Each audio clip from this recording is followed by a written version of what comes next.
Evening, everybody. First of all, I'm going to apologize for my English accent, which is very Americanized or bastardized, whichever way you want to look at it. So if I say something that's very English, feel free to smile or stick your hand up and go, what on earth are you talking about? I won't take it personally. So my name's Jeff Rayner. I have a little mixed reality lab over in West Seattle over here.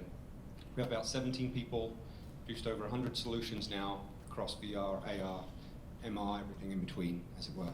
It's a crazy fun space. It's evolving super fast. And healthcare is one of these areas that's definitely booming right now. Oh, well, that just went fast. Let's go back here. All right. So the first thing to notice as I look around the audience here, there's one thing we all have in common, or at least it looks like we all have in common. I see a lot of smiles, I see a lot of healthy faces. One irony of this whole situation, of course, is we're here talking about healthcare, and what health means to each of us is a little bit different. But unfortunately, all the people that really could benefit from being here aren't. And this is kind of symptomatic of a lot of industries, including XR and VR right now. The people who can often really benefit from these things don't often get that chance. So one definitely big takeaway for all of us is, when we go and talk to people, hopefully you'll learn some fun things tonight. But go find someone who actually really might benefit from something you learn. Oh, so. There we go. Just a little bit about us and what we do and really the industry in general. Our specialty is in super immersive, deep immersive technologies. So we don't actually do just VR and AR. And in fact, I think this is the way that the industry is going. All of these different areas are merging to give a much better experience. We say we give everybody superpowers. What do we really mean by that? We mean we can take you to places you will never be able to go. We're currently working on a project on Mars, right? We're going to train astronauts in how they can survive, how they can look for dead life, how they can look for possible real life, how they can find oxygen, how they can find water, etc. on a foreign planet. How else could you do that if you couldn't do it in VR? We learn to see things that can't be seen, right? Go places you can't go. Touch things you can't touch. What do we mean by that? We have these ultra haptic sensors now, which means I can put my hand above something like this, and they work like a 3D sound wave essentially, but 256 of them in an array. I can create a 3D object in space. As I put my hand over it, I can feel it, I can interact with it. It's awesome. Where can it be used is still being determined. There's definitely some health things which we'll touch on a bit later too. We have virtual smells. Sounds ridiculous, right? Virtual smells? How can you smell something that doesn't have a smell? We have these little machines. We're actually building these training simulations now that are teaching pilots and cabin crew on how to deal with a smell on an airplane. Right? There's lots of environments where smell is ridiculously important. Our daily lives. You smell gas, oh, there's a problem. All of these different senses have to come together in VR to have a really, truly immersive experience. And AR for that matter too. We have one little thing here as well, the experiences. I don't know if anybody's been to the Space Needle recently, but the bungee jump that's there, that's ours. And it's super fun. I encourage anyone to try it. And if you want to try it and you can't go to the Needle, come to our office. Everyone's invited, have a party. And they'll throw you off the Needle from 625 feet. But you'll survive. You just might have a fun ride along the way. So 7 reasons, and I'm going to flash this up super fast and then take it away. You can get a quick glance of what's to come. I could have put 50 things on here really, so I had to try and condense it down to 7. I started with 20 and condensed it down and down and down. And just as Vinay was saying, really, when it comes to health, because we all do have a different perspective of what that really means, I tried to find the ones that had the humanitarian side. It's actually alien for me because we talk about tech so much, but when it comes to health, it's that humanity that really comes through, and that really is the important thing. Has anybody seen Kyla before? This is a beautiful story, wonderful, wonderful story. I'd love to say it's one of our projects, but it's not. But most of what I'm going to talk about is not ours, even though we've done some very similar things. But this is more about education than a sales pitch. So Kyla here was born with a degenerative autoimmune disorder. What that means is about 4 times a year, she has to have endoscopes done, right, where they stick this pipe down your throat and they look at your gut and they clean it all out.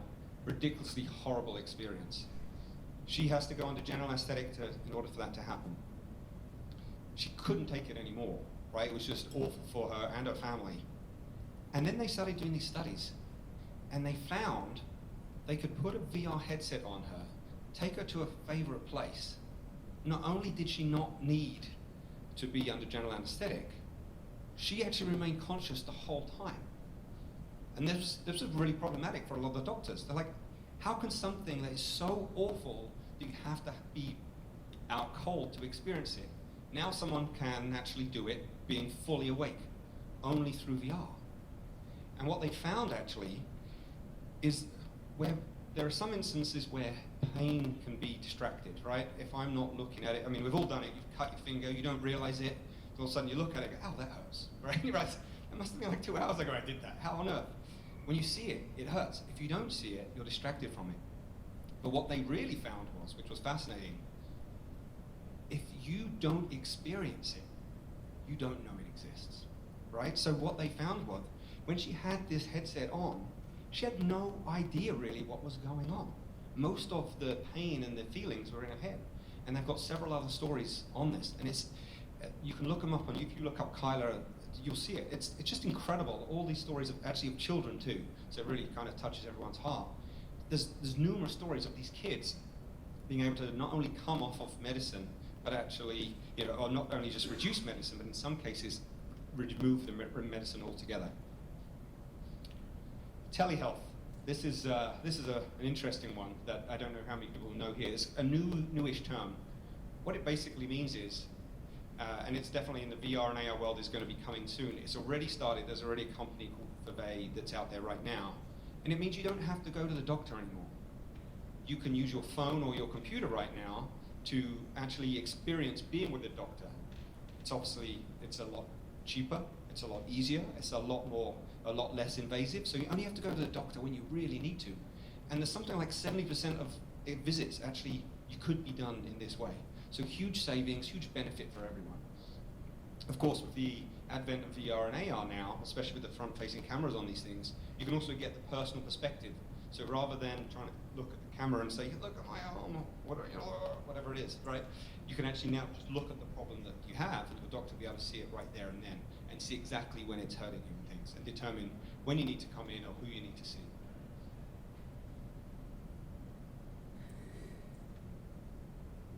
This is a very personal one. 3 years ago, a good friend of mine got diagnosed with a brain tumor. It was really sad, and I've got a background in big data. So when I saw that, the first thing I wanted to see was, let me have some of those scans of your head. Let me see if we can do something to just try and predict it. And it was A, really hard to get, and B, the AI side of it was still in its infancy. Unfortunately, my friend passed just a couple of months ago, but it's really amazing that there are now some 3D scans being taken. Cambridge University over in the UK has just been given a 20 million pounds investment, actually. Sorry, is that okay? Okay. Cambridge University's just got 20 million pounds purely to look at this. They're being able to scan tumors in some crazy way and then build 3D models. Therefore, they can really understand and start to attack and monitor these. So in the future, tumors may be a thing of the past. Rehab. This is Rehab Ronnie over here. This is another true story. Actually, all of these are true stories, I'm telling you, but obviously this guy can't use his real name. But there are multiple medical institutions around the US right now that are exploring using tech and using VR particularly, and AR in the right circumstance too. So you think, first of all, how does VR help people like Ronnie here, who's clearly had some pretty bad accidents, right? First of all, if you have a brain injury, in fact, we have 3 medical institutions using one of our solutions that actually help with Alzheimer's and brain injuries, so that they can actually recall different pathways through a maze, for example.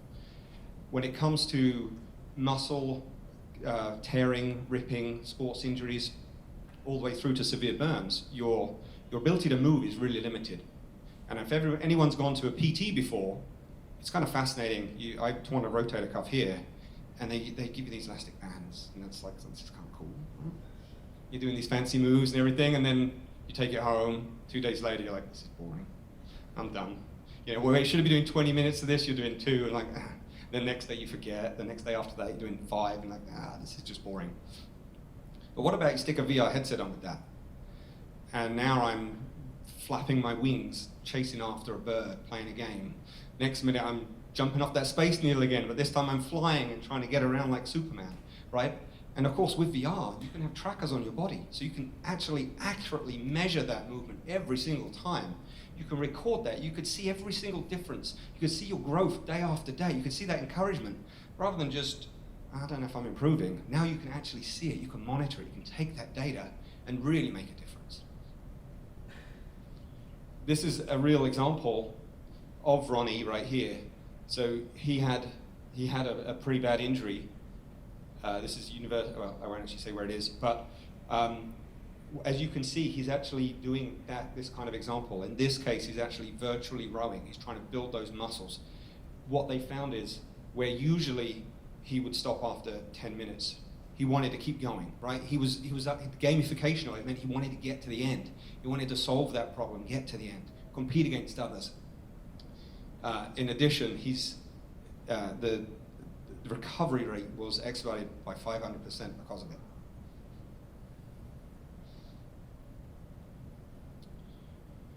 This is another personal project of our company, but there's others doing similar things, and it's absolutely amazing. So what we're building here is a wheelchair training simulator. So if you have ALS, if you have a spinal cord injury where you can't use your body, how do you train? How do you learn how to use that chair? At the minute, you get between 1 and 2 hours with a PT and an OT a day, right? And you're in hospital for 6, 9, 12 months. And one of the big reasons for being released or not is how proficient are you at using these things?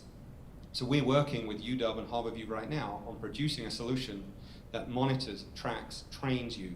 You get to use it in the comfort of your bed. No longer do you have to take 20 minutes to get into the chair and get to a space where you can go into an open space for a few minutes, only to spend another 20 minutes getting back. Now, in bed, stick a headset on, use what's called a sip and puff, or a head array, which is these buttons on the back of your head, or a joystick if you've got any movement or keys. You can train as often as you want. We're building this. It's multiplayer as well, so you can even have people who are remote that have the similar problems as you actually log in and be there experiencing it together, helping each other out, building a community around this. This is another area that we're into, and actually several others are too. And I always say there's no such thing as competition in this world. For VR and AR, the market is so new still. It's a matter of teaming up, finding partners, learning from each other. This stuff is so hard. No, I don't think anyone's going to really copy somebody else, but there's definitely learnings that we can give, and if one of us makes it, it's going to pull everybody else along too. So this is a dummy, right, that's in VR in this case, and it's absolutely amazing what they're able to do. They've been training people, nurses, doctors, on how to use a virtual dummy. Now, of course, if you see those resuscitation Annies, you have a few options with it. You can even take the same dummy and use MR to actually overlay any malady you want onto that person. You can turn a woman into a man, or into a child, into an old person too. It means that you can practice an unlimited number of possibilities on the same dummy that you currently have. It also means you can take the headset home and do it at home too. So you've got this fully deep immersion training anywhere you go. I don't know if anybody saw the Oculus event recently, and Zuckerberg got up on stage, and he said a similar study was done, and I can't remember how many people exactly went through this training, but they found something like 80% of, I think they were surgeons, were actually passed that test, and through the use of VR.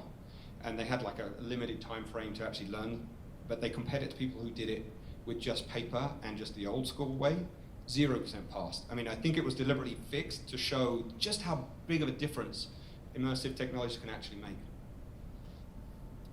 Oh. So the last one of this is something, we've gone for all this really, really fancy stuff, but we also have to remember just the basics can really make a difference to health. For example, just if you're in hospital for days, weeks, months, just getting out of that hospital is a wonderful experience. So being able to just jump on a beach, go up a mountain, go skydiving, whatever it is, it's just a wonderful escape and such a good thing for mental health. There's a big plan ahead. I'm going to whip through this quickly, so I don't want to take up too much time. PTSD, rehab of elderly inmate populations, all of these areas that are all still related to healthcare that we often overlook. It's not just someone who's sick, right? There's a whole spectrum of people on the healthcare situation, and everybody can potentially benefit from it. And it doesn't have to use a fancy headset. A lot of the stuff you can use your phone with, or you can put your phone in a headset, or you can use some AR, right? There's a whole spectrum of solutions. All of this can be useful to people. This is just a list of some of the solutions, just of really where this is going, kind of a summary of some of the things we've spoken about. But one of the big things we're really trying to do at our company is team up with others, because we realize we can't do this alone. We can't solve world peace on our own. We can't solve the healthcare debate on our own. This is a matter of everybody coming together. Everybody who has a specialty, let's get together. Together we can make a difference to healthcare. And if anybody read my title at the beginning, this is the little spin on this. I don't know if anybody saw this thing with Project Nightingale in Google this week, right? There's one Darth Vader in here. There's a dark side to all this, unfortunately. All of this tech is really great, but then behind that, there's data.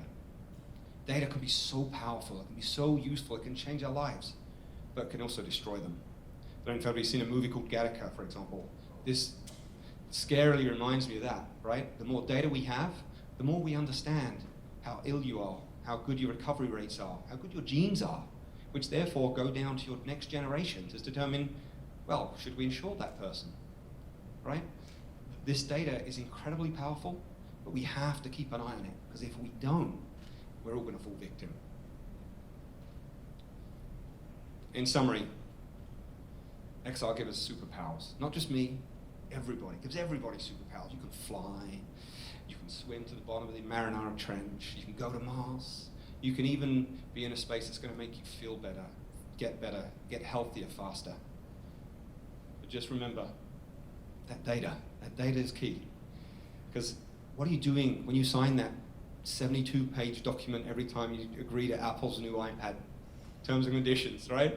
Unfortunately, this is a little bit out of our hands, but again, collectively, we can make a difference. We can fight this a little bit and make sure that data is being controlled. And ideally, we should have control of that data, right? It should be like a credit score where we at least have some ability to see it, some ability to control it. There's a long way to go, but we're getting there. And the last thing, I know there's going to be a panel just in a few moments, right? And some of these questions are going to come up. But the power, who has the power? If you're sick and you say to your doctor, hey, can I just record this conversation? Can I just not have you record my data? If he just says, no, I'm the doctor, I decide what you do there. You're sick, you're not going to fight it. Power is completely in his hands. And I'm not saying that the doctors are bad, right? They're not, they're cool, they're great, they're fantastic. But that power, unfortunately, is away from us as individuals. And that's what we just got to somehow mitigate between us all. So with that, I will bid you adieu and hope everybody has a very healthy weekend. Thank you. Yeah.